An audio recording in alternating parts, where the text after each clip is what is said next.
The sun had barely peeked over the horizon when Alex stirred from his restless slumber. The old, creaky floorboards of his childhood home groaned beneath his feet as he tiptoed through the empty halls. At just 10 years old, Alex shouldered a burden far too heavy for his young shoulders. The house, once filled with the warmth of family and laughter, now stood as a silent monument to his loss. It had been only 3 weeks since the tragic accident that claimed the lives of his parents. The memory of the funeral was still fresh in his mind, a blur of black clothes and sympathetic faces. Alex had done his best to arrange everything, using the little money his parents had left behind. He had chosen the flowers, picked out the caskets, and even mustered the strength to say a few words. It was a Herculean task for a child, but Alex knew he had to do right by his parents one last time. Now, as the first light of dawn filtered through the dusty windows, Alex hurriedly packed his worn backpack with a few essentials: a change of clothes, a water bottle, and the last remaining granola bars from the kitchen cupboard. He knew he had to leave soon. The social workers would be making their rounds, and he couldn't risk being caught. Alex slipped out the back door, casting one last glance at the only home he had ever known. His heart ached with each step he took away from the house, but he knew he couldn't stay. The thought of being put up for adoption, of being placed with strangers who could never replace his parents, was too much to bear. As he had done for the past few weeks, Alex made his way towards the outskirts of town. The countryside beckoned to him, offering solace and escape from the prying eyes of well-meaning adults who wanted to help him. He found comfort in the open fields, the rustling trees, and the gentle babbling of streams. Hours passed as Alex walked, his small legs carrying him further than he had ever ventured before. The sun climbed high in the sky, beating down on his back as he trudged through overgrown paths and across verdant meadows. Exhaustion began to set in, and Alex knew he needed to find shelter soon. It was then, as if by some divine intervention, that he spotted it. An old barn, weathered by years of sun and rain, standing solitary in a secluded clearing. Alex approached cautiously, his heart racing with a mixture of fear and hope. The barn doors creaked as he pushed them open, revealing a dusty interior filled with old farm equipment and piles of hay. Relief washed over him as he realized he had found a safe haven, at least for the night. Alex curled up in a soft pile of hay, his backpack serving as a makeshift pillow.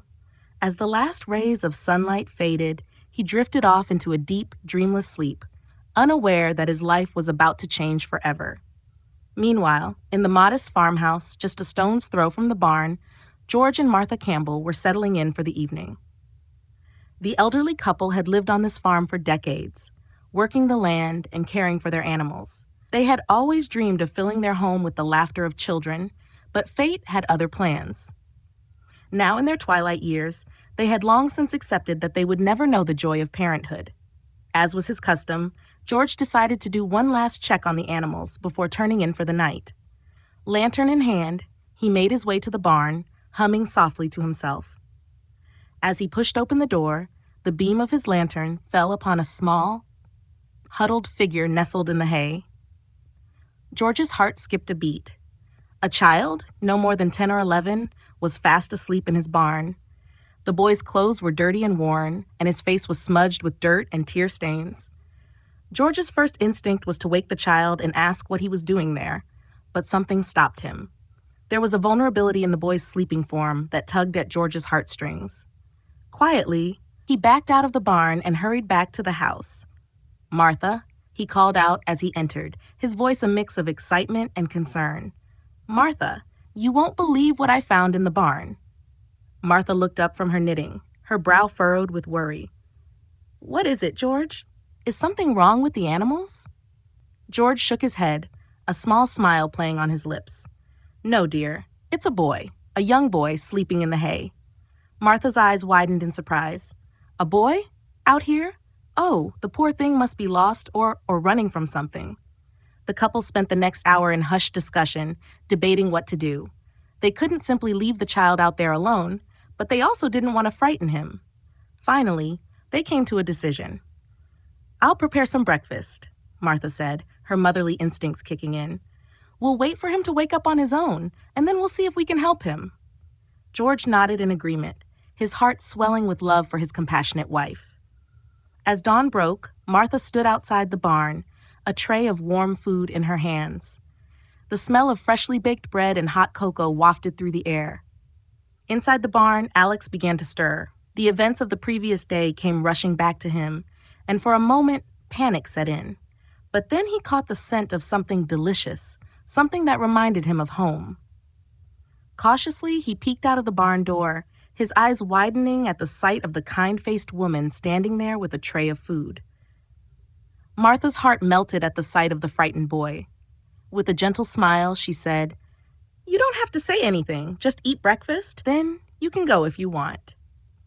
Alex hesitated for a moment, torn between his hunger and his fear of strangers. But there was something about Martha's warm smile and gentle demeanor that put him at ease. Slowly, he stepped out of the barn and accepted the tray with a small nod of thanks. As Alex ate, savoring every bite of the best meal he'd had in weeks, Martha and George watched from a respectful distance. They didn't press him for information or try to make him talk. They simply let him be, offering silent support and kindness. When Alex finished his meal, he expected to be questioned or sent away. Instead, George simply said, "The barn's open if you need a place to rest. No questions asked." Relieved and grateful, Alex nodded again and retreated to the safety of the barn. He fully intended to leave once night fell to continue his solitary journey. But as the days passed, he found himself drawn back to the old couple's farm. Each morning, Martha would leave breakfast outside the barn. Sometimes it was pancakes with syrup, other times it was eggs and bacon. Always, it was accompanied by a gentle smile and a lack of prying questions. Slowly, Alex began to let his guard down. He started helping around the farm, despite George and Martha's insistence that he didn't have to. He would feed the chickens, help George repair fences, or assist Martha in her vegetable garden. The work was therapeutic, giving Alex a sense of purpose he had been missing since losing his parents. George and Martha, for their part, were overjoyed to have the young boy around. They respected his silence, never pushing him to talk about his past or his troubles. Instead, they showered him with quiet affection, always making sure he knew he was welcome and cared for. Weeks turned into months, and Alex found himself spending more and more time at the farm. The trips back to his old house became less frequent until they stopped altogether. The pain of his loss was still there, a dull ache in his heart, but it was soothed by the warmth and love he found with George and Martha. One day, George approached Alex as he was brushing one of the horses. "Alex," he said gently, "Martha and I have been talking. We'd like to make you a proper bedroom in the house, if you want it, that is." Alex looked up, his eyes wide with surprise and a glimmer of hope. You? You want me to stay?" George nodded, his eyes misting over. "We'd like nothing more, son. This place, it's your home now, if you want it to be." For the first time in months, Alex felt the walls he had built around his heart crumble. Tears spilled down his cheeks as he nodded, unable to speak past the lump in his throat. George pulled him into a warm embrace, and at that moment, Alex knew he had found a new family. The transformation in Alex was remarkable. The quiet, withdrawn boy began to open up, sharing stories about his parents and his life before. He laughed more, played more, and began to heal from the trauma of his loss. George and Martha reveled in their new role as parents. They listened patiently to Alex's nightmares, celebrated his achievements, and provided the love and stability he so desperately needed. They knew they could never replace his biological parents, but they could offer him a new kind of family, one built on choice and love rather than blood. As summer turned to fall and fall to winter, the farmhouse was filled with the sounds of laughter and joy. Alex, no longer burdened by the weight of his grief, became a playful and mischievous child.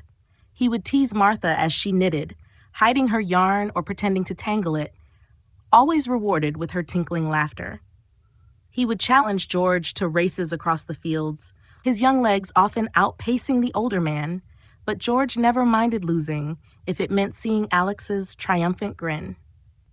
One crisp autumn afternoon, as the leaves were turning golden and red, George stood on the porch, watching Alex run through the fallen leaves, his laughter carried on the breeze. Martha sat in her rocking chair, her knitting forgotten in her lap as she, too, watched the joyful scene before her.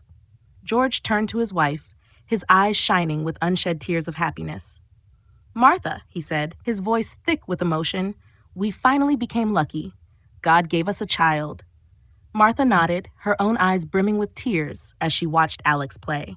"Yes," she said softly, her heart full to bursting with love for the boy who had brought such joy into their lives. As the sun began to set, painting the sky in brilliant hues of orange and pink, Alex ran back to the porch, his cheeks flushed with exertion and happiness. He threw himself into George's arms, then leaned over to plant a kiss on Martha's cheek. "I love you," he said simply, before dashing off again to squeeze in a few more minutes of play before dinner. George and Martha exchanged a look, their hearts swelling with love and gratitude. They had waited a lifetime for this moment, for the joy of having a child to call their own. And though it had come to them in an unexpected way, they knew that Alex was meant to be theirs, just as they were meant to be his. As night fell and the first stars began to twinkle in the sky, the little farmhouse glowed with warmth and love. Inside, a family, unconventional perhaps, but a family nonetheless, sat down to dinner, their hearts full and their future bright. Alex, once a lost and grieving boy, had found not just a home, but a place where he truly belonged. And George and Martha, who had long ago given up on their dream of parenthood, discovered that sometimes the greatest blessings come in the most unexpected packages. As they said grace before their meal, each of them silently gave thanks for the twist of fate that had brought them together. They knew that the road ahead might not always be easy, that there would be challenges to face and hurdles to overcome, but they also knew that together as a family, they could face anything. And so, in that cozy farmhouse, surrounded by fields and forests, a new chapter began. A chapter filled with love, laughter, and the unbreakable bonds of family. Not the family they were born into, but the family they had chosen, the family they had built together. As the years would pass, Alex would grow into a strong, compassionate young man, carrying with him the love of two sets of parents, those he had lost and those who had found him. And George and Martha would watch with pride and joy as their son blossomed, knowing that in saving him, he had also saved them, bringing light and purpose to their golden years. Their story would become a testament to the power of love, the strength of the human spirit, and the beautiful truth that family is not always about blood. Sometimes it's about the hearts that find each other when they need it most.